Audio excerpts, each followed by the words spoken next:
Direction la Côte d'Ivoire, Henri Konan Bédié, vice-président de Alassane Dramane Ouattara, l'étrange solution de Nambo Kakou. Alors pour plus de détails, après le générique.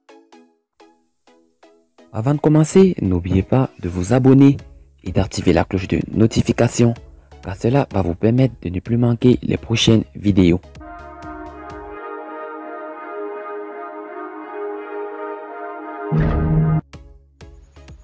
Homme politique ivoirien, Nambo Kassou se dit favorable au dialogue politique entamé mercredi entre Henri Konan Bédié et Alassane Ouattara, les deux principaux protagonistes de la crise actuelle en Côte d'Ivoire. Au nom du mouvement dénommé les centristes, l'ancien député de l'Assemblée nationale souhaite que les discussions se déroulent dans le strict respect de notre base constitutionnelle, mais aussi propose que ces négociations règlent définitivement la question du retour en Côte d'Ivoire de tous les exilés politiques, y compris l'ex-chef de l'État Laurent Gbagbo, Guillaume Soro et Charles Blé Goudé. Les 11 propositions de Nambo Kassou pour un retour à la paix et à la cohésion sociale en Côte d'Ivoire. Pour la réussite du dialogue, les centristes voudraient saluer la rencontre de dialogue ouverte entre Bédié et Ouattara. Nous osons espérer que les jours du 11 novembre 2020, date de la première rencontre de dialogue entre Bédié et Ouattara, restera mémorable pour notre pays. Elle définira le début d'une nouvelle ère qui marque le type de société que nous voulons construire pour notre pays. Car si le dialogue cultive la paix, une fois que celle-ci est acquise, la paix consolide le développement et le bien-être de tout un chacun, considérant que la paix est une denrée indispensable à toute société composite et électrique comme la nôtre, mais la paix se réalise durablement que si nous choisissons de construire un pays démocratique fondé sur un état de droit sans lequel la paix est illusoire et funeste.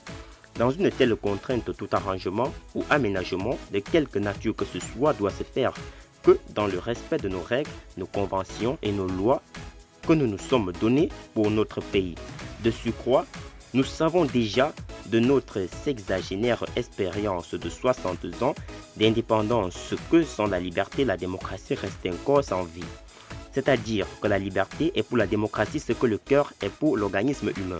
Nous en déduisons alors que si l'état de droit sécurise la liberté oxygène la démocratie. D'où la trilogie, la démocratie, la liberté et l'état de droit sont l'alpha et l'oméga de la paix. C'est pourquoi nous les centristes ne verrons aucun accord fiable de cette nébuleuse dialogue que dans le respect de notre base constitutionnelle. Et nous mettrons tout en œuvre pour y apporter notre contribution morale, intellectuelle et active dans ce dialogue. Nous demandons à tout Ivoirien d'avoir à l'esprit que l'injuste est un terreau de la déstabilisation et du désordre, et le désordre ne nourrit pas de désordre et non la paix. C'est pourquoi, pour ce dialogue que nous appelons dialogue républicain, nous conseillons à ce qu'aucun camp ne perde la face, c'est-à-dire au sortir de la fin du dialogue, aucun camp ne sorte ni vainqueur ni vaincu, parce que l'histoire de l'humanité que nous avons a toujours montré que le vaincu d'aujourd'hui est un terreau de déstabilisation de demain.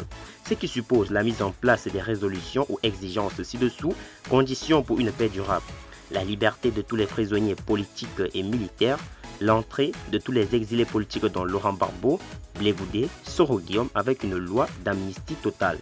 Une nouvelle CEI respectant le principe d'égalité, d'autonomie et d'indépendance, la mise à plat du fichier électoral, un nouveau code électoral avec la suppression des parrainages citoyens, une réforme de l'indépendance du Conseil constitutionnel, une réforme de l'indépendance de la justice, la mise en place d'une armée républicaine, la mise à zéro du compteur de candidature à la présidentielle de la République pour tous, une nouvelle élection présidentielle dans 6 ou 12 mois, enfin, en orchestre une période de transition légale conduite par le président Ouattara, Bédié vice-président, un premier ministre de l'opposition et un gouvernement d'union pour chapeauter le tout.